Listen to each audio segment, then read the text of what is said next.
ಈ ವರ್ಕೌಟ್ನ ನಾವು ಡಂಬಲ್ಸಲ್ಲಿ ಮಾಡಿದರೆ ಒಳ್ಳೆ ಎಫೆಕ್ಟ್ ಇರುತ್ತೆ.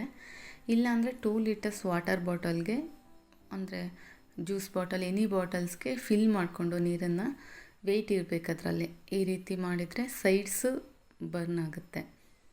ಮತ್ತು ಲಾಸ್ಟಲ್ಲಿ ಮಾಡಿದ್ದೇನೆ ನಿಮಗೆ ವಿತೌಟ್ ಡಂಬಲ್ಸ್ ಹೇಗೆ ಮಾಡಬೇಕು ಅಂತ, ಮತ್ತು ಯಾವ ಭಾಗದ ಕೊಲೆಸ್ಟ್ರಾಲ್ ಬರ್ನ್ ಆಗುತ್ತೆ ಅಂತಲೂ ಕೂಡ ನಾನಲ್ಲಿ ನಿಮಗೆ ತೋರಿಸಿದ್ದೇನೆ.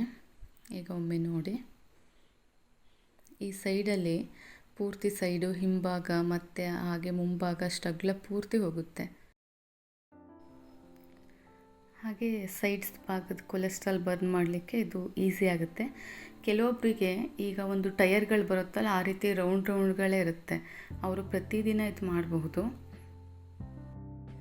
ಜೊತೆಗೆ ನಾನು ಬೇರೆ ವಿಡಿಯೋಗಳು ಮಾಡಿದ್ದೇನೆ, ಅವುಗಳನ್ನು ಕೂಡ ನೀವು ಯಾವ ಡೇಗೆ ನಿಮಗೆ ಸೂಟ್ ಆಗುತ್ತೆ ಅದನ್ನು ನೀವು ಸೆಲೆಕ್ಟ್ ಮಾಡ್ಕೊಂಡು ಮಾಡಿ.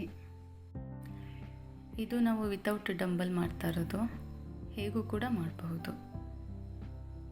ಕೌಂಟ್ಸ್ಗಳನ್ನ ಜಾಸ್ತಿ ಮಾಡಿ ಅಷ್ಟೇ.